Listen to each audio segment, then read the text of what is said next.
state is even Benue State, where we saw the drama that played out during the administration of the former governor, Samuel Ortom, where he even actually accused the government at the center of not even doing anything or creating any response in addressing the farmer header clashes. And I remember Ortom at the time even told farmers to defend themselves in the state. It's a good initiative, knowing that they've seen that this is an issue, this is a prevalent issue within that particular region, and something that ought to be addressed by the federal government of Nigeria. But one critical question we want to ask right now: the Pulaku initiative, which they said Pulaku, I don't know if I'm pronouncing it right, maybe those from Fulani can pronounce it correctly. It means to be shy. And of course, when you say to be shy, what are you trying to tell them? Should they be shy about causing havoc? And of course, part of the things we're going to ask the vice president, what are they going to do with this particular initiative? Is it an initiative to create some form of grazing reserve, for the Fulani cattle, or creating a resettlement for these people so they don't go ahead, they stop their nomadic nature of moving from one place to another? Because this is the main thing causing the problem in the country. If we have grazing reserve, we won't have any problem with Fulani headers moving around the country or clashing with people, destroying their crops and their livelihoods. So basically, Pulaku is an unwritten code of conduct for the Fulani people. It represents the key principles of how they act and treat each other. If they're treating you with kindness, they're basically being cordial with you, pretty much. It's an unwritten code, and it's a word that they say cannot be loosely translated in English, and it holds deep value in the hearts of all the traditional Fulani people. So whatever this means, maybe it means gentle demeanor, you are reserved, you are maybe no one knows what a Fulani man is thinking, pretty much. So with that, maybe that's what they're trying to convey to the Fulani people, that maybe you should be invoking this when you're treating other Nigerians alike. I think what we need right now is not just telling us about the initiative, but breaking it down. We understand that they are using what it seems like principle to these persons to address this issue. Let's go beyond principle, break down what this initiative is all about, because at the end of the day, whatever the initiative is, if it will require funding, they will remove it from the coffers of the federal government of Nigeria. So if monies have to be spent to institute certain initiative by this administration, it is necessary Nigerians understand what that money is being used for at the end of the day. All right, moving on to another headline. Okay, let's move on. Let's talk about one of the top stories on the Point newspaper for today, and it talks about the rising cost of living. Federal government NLC meeting deadlocked. Bakers threaten shutdown. Federal government NLC meeting deadlocked. Bakers threaten shutdown. A meeting between the federal government and organized labor to stave off the planned strike by the Nigerian Labour Congress and the Trade Union Congress deadlocked on Monday night. The Minister of State, Labour and Employment, Nkeruka Onyejocha, who hosted the parley in Abuja, could not convince the unions to suspend the strike, which is slated for the 23rd of February 2024.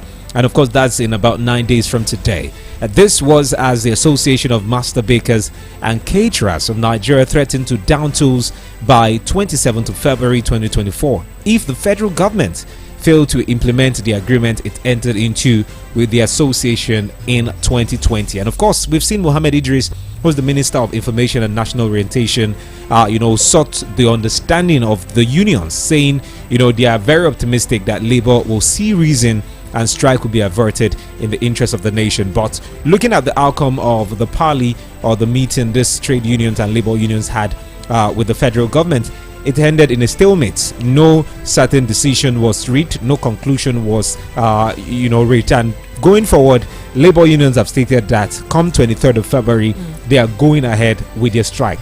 Now, bakers, producers of bread, confectionaries are also saying after labor finished their own, start their own on 23rd, 4 days later, they will also join in the strike as well. Now, looking at all of this being put together, we understand that the cost of living in the country is now a challenge for even an average Nigerian. Just as you said yesterday, no one is even assured of 2 square meal or even one meal anymore. People are suffering in the country at the moment. But when we get to ask ourselves, we need to ask ourselves: is it not wise that the labor unions should now, strategize and look for other means to actually push their demands to the federal government? Because at the end of the day, we've seen labor unions call on strike, and we don't see the strike pull forward. Some affiliate unions will pull away from the strike, that they are not part of it too, and all of that. Can they look for innovative means to push their demands to the federal government and have them address it? Well, let's see how all this plays out, because at this point we don't know what Labour will do, if they'll go ahead with the strike or not. So let's see how that plays out. But one of the biggest stories, which we will touchlight in a moment with Rufai, is Buhari's signature forged to move $6.2 million from CBN. This is according to the ex-SGF. Buhari's signature forged to move $6.2 million from the CBN. So the immediate past secretary to the government of the Federation, Boss Mustafa, has said on Tuesday that $6.2 million was released from the CBN in February 2023 using a forged document. The money, he said, was released for foreign observers ahead of the 2023 general elections. Now, Mustafa stated this when he appeared as the fourth prosecution witness in the ongoing fraud trial of the immediate past CBN governor, Godwin Emefiele, before the Federal Capital Territory High Court in Maitama, Abuja. Now, the EFCC arraigned Emefiele on amended 20 counts bordering on forgery, criminal conspiracy, conferring undue advantage, and breach of trust, among others.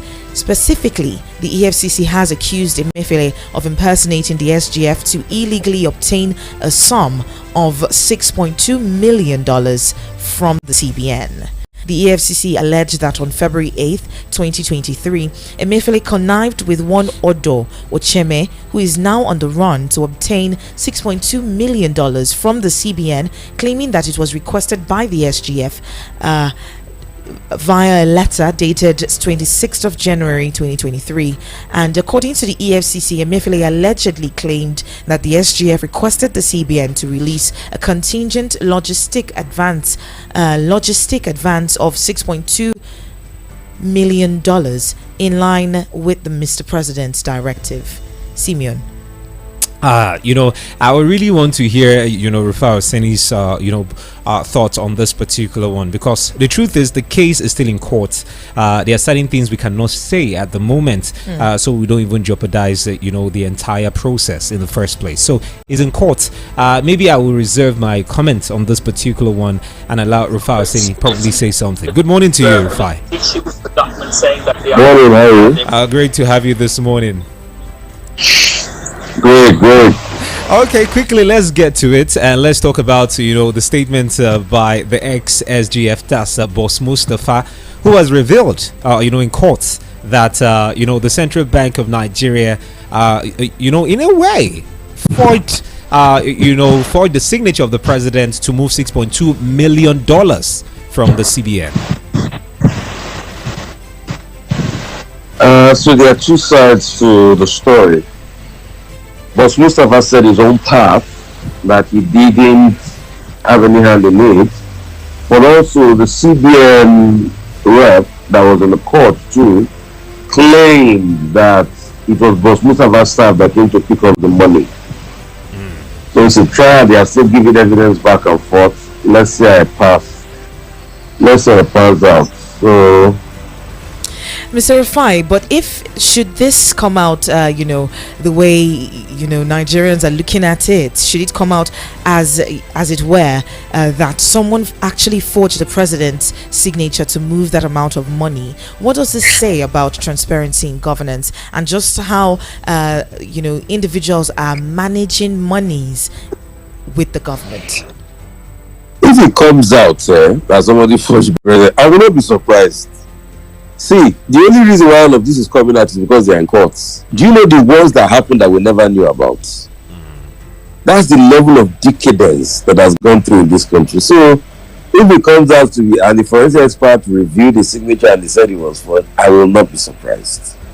I'm sorry to tell you, nothing surprises me again in this country. With the level of rot is so big that nothing surprises me in Nigeria any longer. So I will not be surprised. But my own is accountability must be the order of the day. We must get to the root of the matter. Mr. Rufai, is it possible that this money was moved without the knowledge of the president? Is it possible? It's a huge amount of money. $6.2 million. If it's also possible, I don't know about that, but if it's possible that money was moved without the knowledge of it, I mean, it just lays the coffin of the incompetence of President Buhari, which we all sounded off them, but people because of political reason, they always say, no, he's not incompetent. We all said, Buhari is a very incompetent president, as far as I'm concerned, and he's incompetent led Nigeria this way. So, I'm not surprised. Nothing moves me again in Nigeria. I'm sorry. Okay. I will speak the truth every time. Okay, let's move on to the National Assembly, because at the moment there's an outrage in the National Assembly over the 100 billion naira constituency project, and we've seen that with all of this now, the National Assembly is now saying the 100 billion naira that has been allocated to them for constituency project is not enough. Now they are even pushing for about 2 trillion naira yearly allocation for constituency project, which is about 20% of the country's budget. Looking at all of this being pushed by the National Assembly, do you think these people are even here to represent Nigerians, at the end of the day? Because we've not even seen most of the projects that have been, budgeted for in the first place all this while. I'm cutting you short because I don't want to talk about comedians this morning. I don't want to talk about comedians. Don't mind those comedians, please. I don't even know why you are bringing up their matter. Don't mind those comedians. About 3 years ago, ICPC came out with a report that most of the money of the constituency project are siphoned by these National Assembly members. Now they're asking for more money. They are comedians. Don't mind them. They are comedians like Legend Miami. That's what they do. They are comedians. Don't mind them. Bloody daylight criminals. The monies they've been giving thus far on constituency project, they can't do anything with it. In fact, they won't account for it as constituency. One lawmaker collected money for constituency project over the years. He was not building the project. He was not writing his name on the project like he built them. What kind of daylight frauds? Was building the project and writing his name on it. Did he use his own pocket money to build those projects? But they're not constituency projects. So don't mind those comedians at all. Okay. It's Nigerians that can't stand up for their rights. Okay, looking at the way this constituency project issue has become, a national issue, especially as Nigerians are now aware that such monies have been earmarked for projects by the National Assembly. Do you think there should be a review of this? Basically, lawmakers are there to make law. Let's allow the executive implement or do this project. Are you of that same opinion? Let them totally cut this off from the National Assembly, from the lawmakers. Yeah, simple. Let the executive implement, but I'm also scared of the executive because they too will be corrupt. I mean, there is probably no arm that functions properly in the government in this country as we speak. I'm sorry to say that. There's no arm of government that functions effectively. That's why you have a very sad situation. Because anything to keep the constituency project off. But the executive have always looked at those constituency projects as money for the boys, for them, so that you take your own, I take my own. You see, that's the sundry way people run the country. Interests, selfish interests. All right, Mr. Rufai, moving on to another headline this morning. The federal government has unveiled something called Pulaku Initiative to end farmer-herder clashes. Now, loosely, Pulaku is the Fulani Code of Conduct. It has ethical value to the Fulanis, and hopefully this initiative is set to invoke that feeling of camaraderie or brotherliness with the Fulanis and the herders. What exactly do you think about this? As long as it's not another land appropriation scheme, anything to make peace in that area. Anything to make peace in that area, because we can't allow this persist. But the real reason for this farmer-herder clash has always been the fact that we don't tell ourselves the truth. The culprits, have we ever brought them to book? Well, we have not brought them to book. We are not ready to do anything. Let's stop deceiving ourselves. We deceive ourselves so much in this country. That's just it. Okay, let's get to talk about what is happening in Osun State at the moment, as some individuals, Nigerians, especially those within the southwestern part of the country, are lauding a bill pushed by a lawmaker in Osun State, where they are now seeking to create 3 extra states within the southwestern region. What do you have to say about that creation of more states? Don't mind those comedians, Simon. Don't mind those comedians. They are comedians. Our lawmakers are Alawada Kerry. They are comedians. States that we cannot run effectively. How many states are viable in the country as we speak today? You want to create more states so that you can see money to collect from the center? Let's stop talking about comedians this morning. It's not night of 1,000 laughs. It's not funny. Those lawmakers are comedians. Leave them alone. Okay, and away from all of that, because I know that the drama will always continue and unfold. But let's talk about the NLC for a bit, quickly with you. We see that the NLC had a meeting with the federal government sometime, on Sunday, and of course they've stated that the meeting ended in a stalemate. There was no decision met. Hence, labor unions are going to embark on a strike from the 23rd of February. Looking at labor unions always pushing for strike, the question Nigerians ask: are there no other innovative means to push your demand rather than always striking? So the sad reality is that there are no other innovative means, because it's as if it's a strike that makes the government. But the government, the labor also, you call off the strike and still result a bad way. So where do we even go from here? The problem is the bad faith of government. I've never seen government that holds bad faith like a ace, like a playing card in their hands.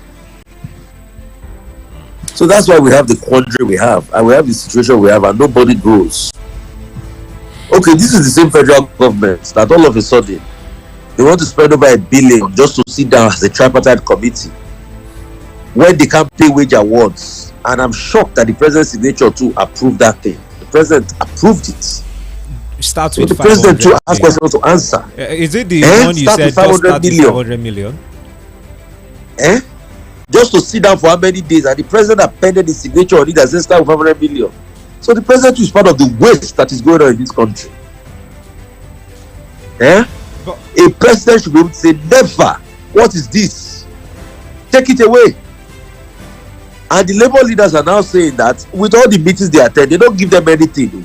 So God only knows how much they share in those meetings. Start with 500 million first. Wow. Mr. El-Rufai, you talked about bad faith, right? And I'm just wondering, because this is something that Labour didn't start today to talk about, increasing the minimum wage and, different situations between Labour and the federal government. So it didn't start today. We've seen for different administrations, we've had these clashes. So is it something contagious, this bad faith issue? Because I don't understand why we'll have different governments, different individuals in government, and the same behavior. No, some governments are more responsive than some. At least it's one government that push up minimum wage to this around now. So some governments are more responsive than some. It's not all, but this government has particularly showed a Maradonic nature of deceit, a Maradonic nature of bad faith. Because you were the one that promised them wage award, but all of a sudden you started to drag your feet. That's Maradonic in nature.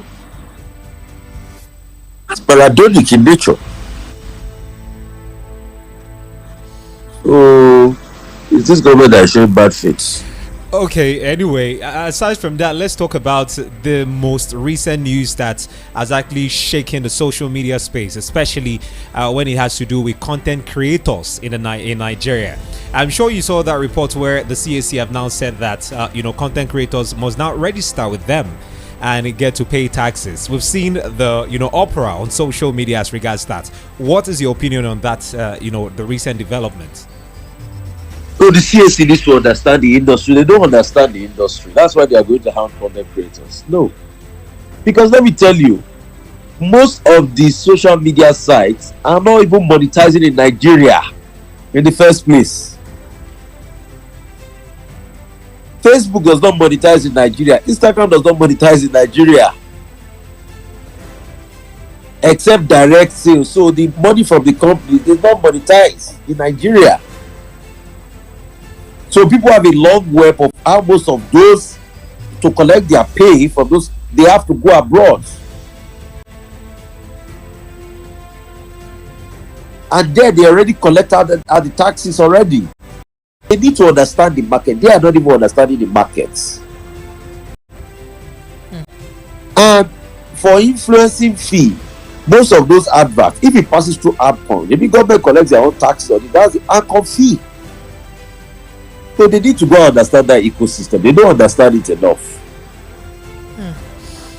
All right, Mr. Rufai, we're seeing a situation, and they should also understand, and influencers too should also be careful, because a lot of them go and show a lot of unexplained wealth online, which make them feel they are making a lot of money. All those things might probably be show off. It might not be true wealth though. So let's not deceive ourselves, because a lot of people show off. Do you have any influencer they say he just bought Mercedes and it's found out not to be true? One of the biggest influencers today, that I don't even know how that lady is being respected as a relationship coach, because the first time they caught her was she went to go and lie with another person's house, that God gave me this house. The Chifonyeze, right? I don't know. I'm not mentioning names, so I don't know what you are talking about. So if you are ready to be libelous and you want to go ahead with your libel, go ahead. I didn't mention anything. Okay, anyway. So I think they need to understand this ecosystem. A lot of those things online are make believe. I can tell you for a fact, Facebook doesn't pay monetization in Nigeria. Instagram doesn't. Okay, anyway, let's ask you this before we move on, we allow you go. Let's talk about, the blame game going on between the APC and the PDP. And this is on Nigerian Tribune this morning. It's talking about the economic hardship as, federal governments, they are now knocking the PDP and accusing them of owing workers' pension. And this is coming from the Ministry of Information and National Orientation, where they said that the failure of governors elected under the PDP to implement the 30,000 naira minimum wage is what is contributing to the economic hardship in the country. Rufai. You can see the shame in the face of the APC. So it's PDP that is no longer in power for how many years that is the cause of every problem. I think you can see when people don't want to take responsibility, they start to apportion blames. Yeah, they should continue. We are waiting. Yeah, start the blame game. So PDP is in government, Abi. You should start the blame game. The clock is ticking. All right. Before you go, Mr. Rufai, there's this headline on Edo States training 1,500 vigilantes as part of their efforts to combat crime and criminality. Godwin Obaseki has disclosed the training of these individuals, newly recruited operatives in the state. Mr. Rufai, at this point in time, what else can state governments do to ensure the safety of the citizens in their jurisdiction? I think officially it's shown that the federal police has failed. I think it's time for state police. Once and for all, let's stop deceiving ourselves. Almost every state has one scheme of state police or the other, even. So let's just institutionalize it fully. The Southwest state have a Moteco already. It's just to be able to boast on there. Just give the law to back him up so that they can get more sophisticated weapons to fight this. I think it's time already. It is not jumping. Yes, is it not jumping from fire to from fry pan to fire? Because even right now, the national policing structure is still a problem, even for the federal government to fund. And not to talk of states, state policing, where even this state, the states will find a way. Salaries. The states will find a way to fund it. The question is, how are they funding this? Their vigilante units. Zamfara just launched that. They are funding it. And Moteco has been heavily funded across. Lagos funds its own neighborhood watch, so they will fund it. What they should also not think about is military security gear and all of that. They will fund it. States are subnational. They'll fund it. They'll get grants to fund it. All of that we are saying that they will not be able to fund is a lie. You know, the truth is probably they will have a trust fund to be able. I've said a funding method, but they will have a trust fund to fund it, and the money they get freely for their security vote too can be added to the trust fund, and they will fund it. the same security vote that is quite controversial, and Nigerians are asking what they are using it for.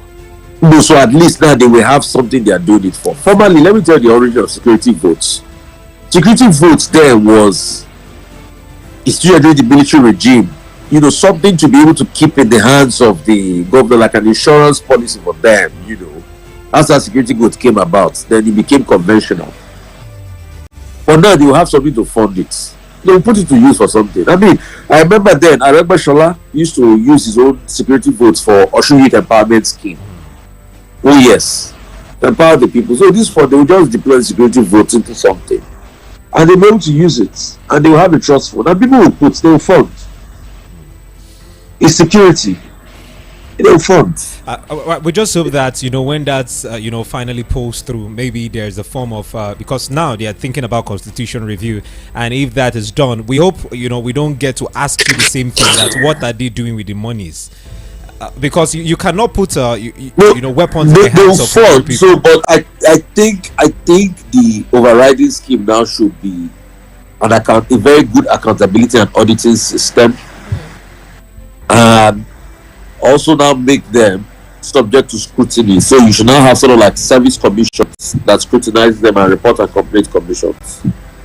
So they will fund. They will forget all of that. They will fund.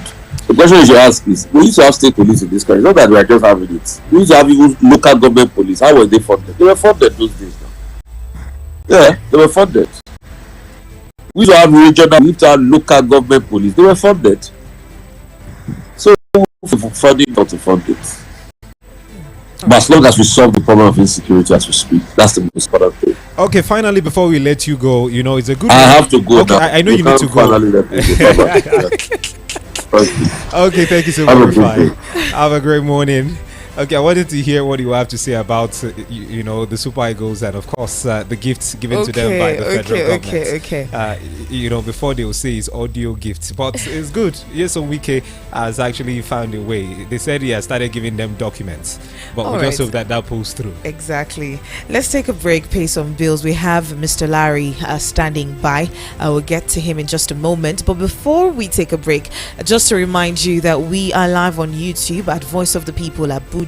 Voice of the People Abuja, and we're on WhatsApp 0700 010 961 961. WhatsApp and the call number is 0700 010 961 961. Just stay with us, we'll be back in a moment.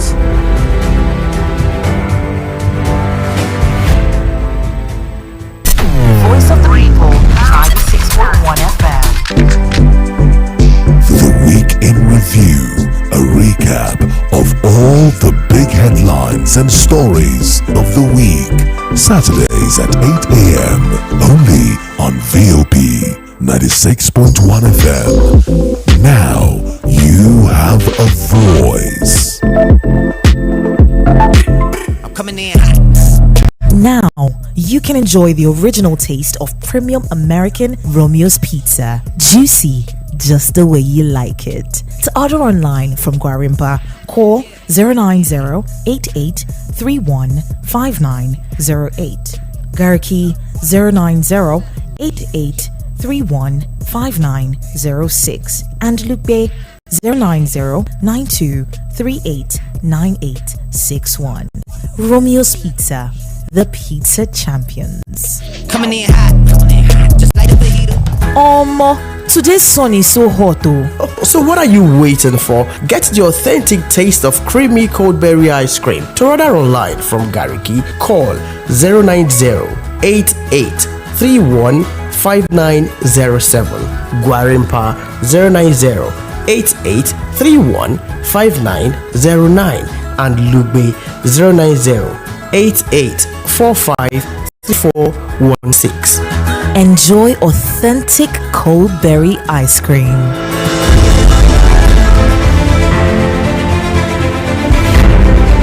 You're welcome back. This is the front page review on Voice of the People 96.1 FM, and feel free to join the conversation online. We're live on YouTube at Voice of the People Abuja. Just go there straight on YouTube, join the conversation, drop a comment or subscribe to our page. And also remember, you can call in via the studio numbers. The numbers are available at the moment. Feel free to call us 0700 010 961 961 0700 010 961 961. All right, we're live on YouTube as well at Voice of the People Abuja. Voice of the People Abuja. We've got Mr. Larry, or we're trying to contact Mr. Larry on the phone right now to join the conversation and let us know what he thinks about any of our headlines this morning. Hello. Good morning, Mr. Larry. You're welcome. Good morning. It's my pleasure to be here. Happy Valentine's Day to you. Yeah, I wish you the same. I wish I'll join you guys to paint the town red. And ironically, none of us, wearing red. We are wearing different colors, but no red, no touch of red. Don't tell me, neither am I. I'm not. Tomorrow, I'm not that dangerous. I'm not wearing red too. Probably tomorrow we'll move our Valentine's celebration to tomorrow. Guess. Yes, but some of us, we have to keep the environment going for those who are wearing red. That's the essential services. Folks are not really appreciated. We celebrated the World Radio Day yesterday. I think it was yesterday. Yeah, and a lot of people don't understand the sacrifice we have to make to be on radio, especially you guys that work full time on radio. Most people don't understand the sacrifice you have to make. When others are propelling their value, you are talking about VAR. When people are celebrating Christmas, you are talking about Christmas on radio. When people are generally having fun, you are talking about it and helping them enjoy it even more. I think we need to celebrate radio a lot more in Nigeria. But I think it's also a consciousness that is gradually growing. People need to appreciate what radio is doing a lot more.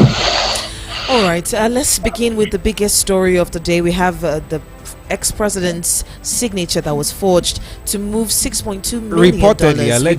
Allegedly, yes, from the CBN. This is according to the SGF as well. You have Buhari's signature forged to move $6.2 million from the CBN, even though we know that the case, is in court, and until we get a declaration from the courts, we don't know what exactly the court would say. But should this have happened?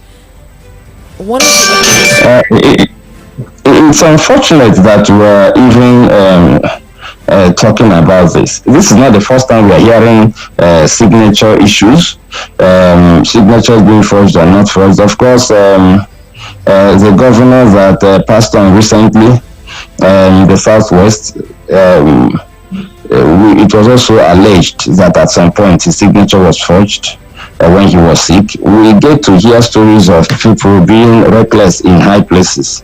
The most important thing is that the revelation has been made.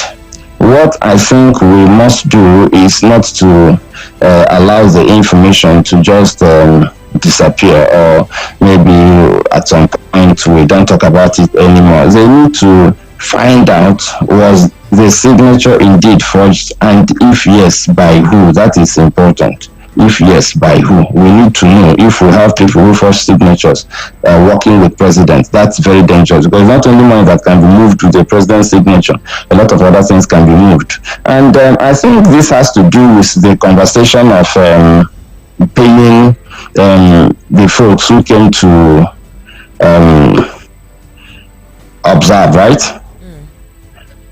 That's it's about payment of money to people.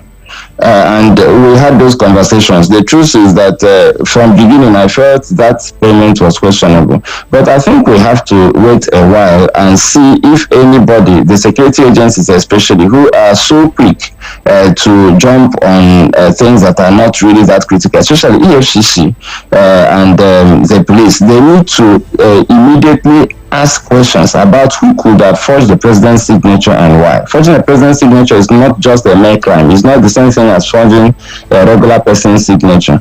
It can compromise the security of an entire country if people are allowed to forge a president's signature. So they need to move and find out if indeed the signature was forged, and they need to also tell us. It's not something. It's not a family affair. It's not something that they will just, as we say, sweep under the carpet. No, this time around we need to know. And then, if the person is identified, the person should be severely punished, so that others will realize that forgery in itself is bad, but forgery at that level is heinous.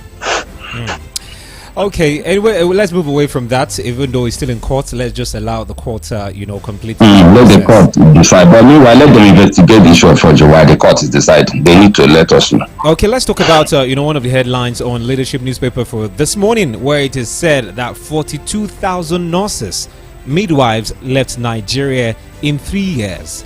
The Nurses and Midwives Council of Nigeria has said that about 42,000 nurses and midwives left Nigeria for greener pasture abroad in the past 3 years. And this was disclosed by Farouk Abubakar, while reacting to the protest by the National Association of Nigerian Nurses and Midwives against the new certification verification guidelines issued by the council. Now, the Nigerian Nurses and Midwives Council of Nigeria is now reacting to the protest that took place on Monday, and they are trying to, according to them, trying to forestall more Nigerians leaving the shores of this country, causing brain drain, to us here in the country. What do you have to say about that? The truth is that people should exercise their freedom to move or to stay. I've always said that we should not discriminate against medical professionals. The fact that they're moving in droves does not mean that we should use what I consider unfair and unethical methods to restrain them. They are professionals like any other professional. They paid their school fees. The government didn't give them scholarships. They paid. Some of them borrowed money. Families waited to pay their school fees. They should be allowed to make choices about where they want to work. If the government wants them to stay, they should give them incentives to stay.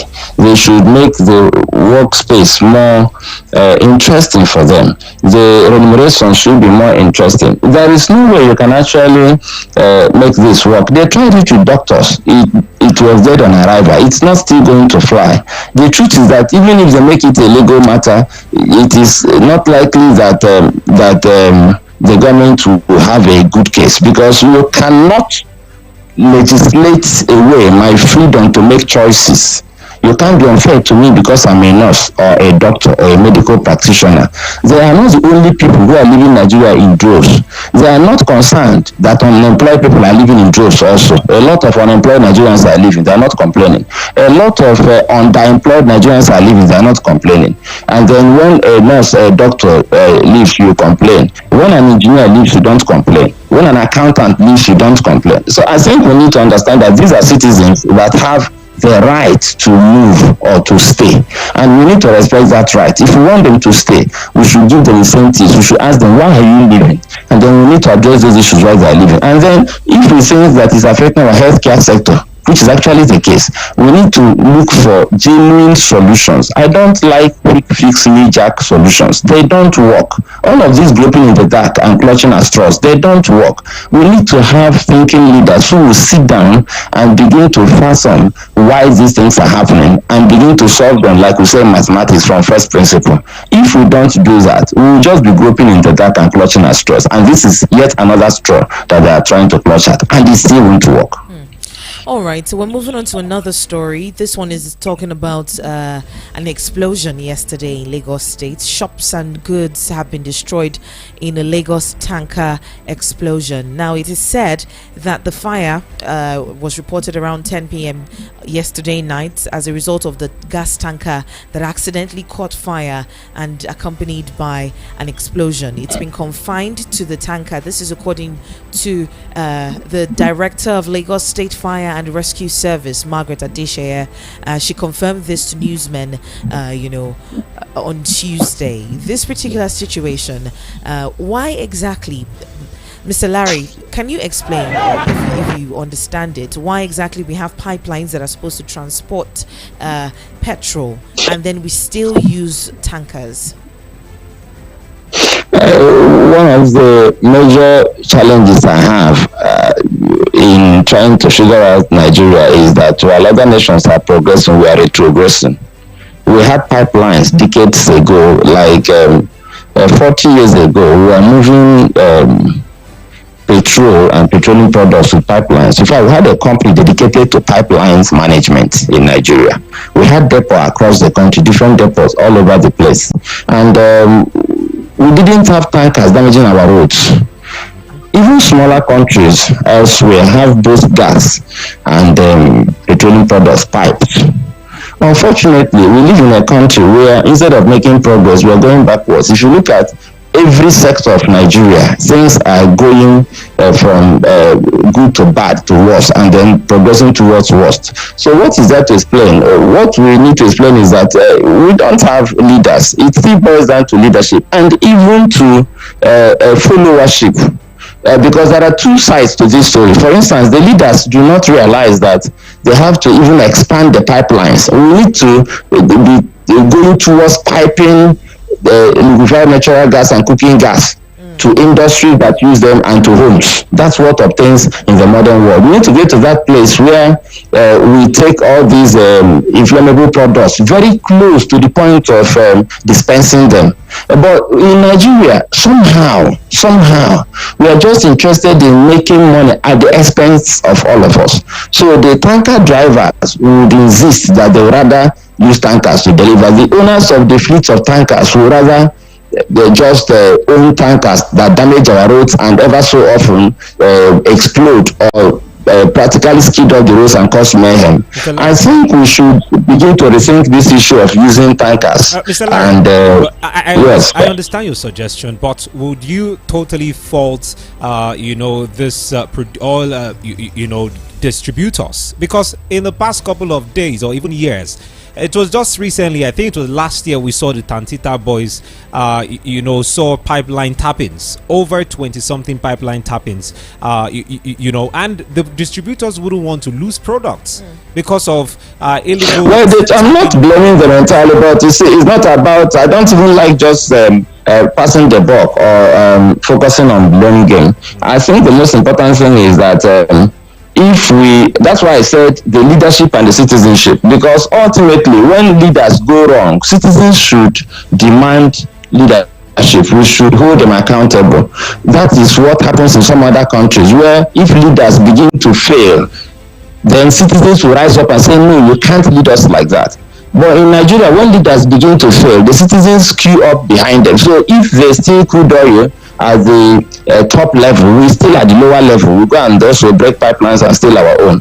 So it becomes a downward spiral for all of us. I'm not really necessarily blaming the people who have to survive by moving these products on the road, but I'm asking myself, how did we get here? Why must we continue moving them on the road? But let us even accept without necessarily conceding that it should be so. So why can't we regulate how they are moved on the road? Why must we have dilapidated tankers? Why must we have pothole infested roads where sometimes the tanker just topple over because of the stress of passing through the pothole infested roads? If we are stuck here and we cannot get out of this place by some kind of magic wand in the next 1 or 2 or 3 years, it's a long-term project to do pipelines. But we can regulate what we have. We can say, okay, this is the minimum standard for a tanker to move gas. This is the minimum standard for a tanker to move petroleum products. Then we should have practical solutions, like when we talk about VIO in Nigeria. It's academic. You know how you get your own VIO clearance. You just pay a tout to bring it to you. We don't inspect any vehicle. So why can't we inspect these tankers, ensure that they are fit for purpose, that they are good enough to move on the roads? I mean, we are stuck with them for now, so we can manage them better. Tanker drivers, they're above the law. Even the road safety officials don't stop them. If you stop them, they don't stop. Even the road safety officials are come to terms with the fact that they don't have jurisdiction over trailers and tankers, which is very bad. So we need to get to that point where, though we are stuck with it for now, we should plan to get out from there. But while we are there, we should manage the situation by ensuring that only tankers that are fit for purpose should be on the roads, and drivers should be especially trained because they are moving things that are very, very inflammable and very dangerous that can consume the lives of a community if not properly managed. So we need to train drivers. This is a time when graduates who are level-headed should be driving such vehicles. We should have minimum standards for moving gas, especially, and petroleum products. Unfortunately, we don't think about those things. Anyway, let me just add this there, and you get to wonder what driving school these tanker drivers, go through. If it's just like we've seen it in the case of Keke, where you just train your fellow brother, and of course the next 2 days he is driving tankers across the country. We still use the conductor method. You follow a driver around, then after some time you graduate. So you learn all the mistakes the driver makes, you learn every bad thing he does, and then they don't have the theoretical background for driving. It's a Nigerian problem. You see, I've always said consistently that corruption has the capacity to compromise anything you want to do well. So if you want to issue driver's license, corruption will compromise it. If you want to do anything properly, if you set up beautiful systems to get things done, corruption will find a way to compromise it. That is why people who are not Nigerians can get Nigerian passport. That is why a blind person can get a driver's license in Nigeria. And I don't mean to joke about it. If you have the capacity, if you know the how to, if you have the money, you can get a driver's license. After all, I know a few persons who have procured driver's licenses practically for the purpose of going to the bank. They don't know how to drive. They don't have a car. They don't even want to drive, but they need it as an ID, so they go and get it and say, "Let me have it in case." So it's that cheap. And these are all part of the challenges we have. We shouldn't just have driving schools that are specialized for these guys. It should be a special skill to drive such vehicles, just like we have in advanced countries. Unfortunately, here everything goes and anything goes. Anybody can do anything. All right, looking at the issue of performance evaluation, especially with cabinet members in Kano State, the governor has decided to reshuffle. He may reshuffle his cabinet, and he has issued them a 10-day ultimatum to commissioners. The fear of the unknown has gripped the cabinet members in Kano State, as the governor Abba Kabir Yusuf on Tuesday gave them a 10-day ultimatum to fill out his commissioners, to fill out and submit an evaluation form for their ministerial performance. This was in a statement by his spokesperson that the governor has directed Secretary of the State Government to issue the forms to commissioners to ensure that they determine the retention of performing commissioners and then relieve those who have underperformed from the State Executive Council. Just how important is evaluating the work of your commissioners or your cabinet members, especially in dispensing governance? Yeah, I think it's very important. But if we're going to have proper evaluation, the first thing you must do is to also establish the framework for the whole evaluation process. There has to be a terms of reference. They need to know precisely what you expect them to do. The first thing that every government must have is a clear vision. So it should start with the governor. The governor should have, for instance, articulated his vision for every sector. This is what we want to do for education. This is what we want to do for infrastructure. This is what we want to do for trade and commerce. And Kano is a very strategic state. So if these visions are clearly delineated, written down on paper, because they have the resources to do it. It's not a matter of telling individuals, write your vision down. I mean, this is a state. They have all the resources. Assuming they articulated the vision properly, then it's up to the commissioners now to have an implementation strategy with timelines and all of that, in which case appraisal becomes easy, and in which case also, if the governor is the person frustrating maybe the strides of the commissioner, the governor will also know. The question I want to ask is, do we have the framework for proper appraisal in place? Is there a clear vision? Does the commissioner know his terms of reference, what is expected to accomplish in the first 6 months of the administration? Are these things clearly provided to the commissioner? If they are provided, then the commissioner should fill out the appraisal form and then attend the appraisal interview. It's not just about filling out the form. Attend the appraisal interview, and then the governor can now proceed with the appraisal. But we also need to look at the flip side. There are a lot of other things that may make it difficult for a commissioner to perform. We have a civil service that appears to be very inept, and then a lot of these civil servants it's very difficult to manage them. And if the commissioner doesn't have the capacity to take control of his constituency and the governor doesn't give them that leverage, they may not perform. But then that's also the headache of the commissioner to find a way to get around these problems. But my take, the major thing for me is that if you are going to appraise them, there should be a proper framework for appraisal. If you want to set exams for me, there should be a syllabus. You should teach me and train me, and then subsequently you set the exams for me within the framework of the courses you taught me, not outside the framework. So I think it's a good idea, it's a welcome development, but it should be done properly with a sense of responsibility in terms of tell me what I'm expected to do, then give me the time frame, give me the resources, then check whether I've done it. As much as you've raised valid and pertinent questions as regards this particular evaluation, and also asking what yardstick will the governor use in judging them, haven't given them in terms of reference, especially when they were appointed commissioners in the state. But one thing you need to also address as well is the fact that some Nigerians are saying this is laudable, as finally the commissioners can now be held accountable, because in previous administration it seems like this is even novel, seeing the Kano state governor trying to do this. We've never heard about a commissioner being evaluated, even at the national level. We've seen certain service chiefs fail and nothing has been done until Nigerians start calling for their sack. That's when we see the president or any executive member trying to do something.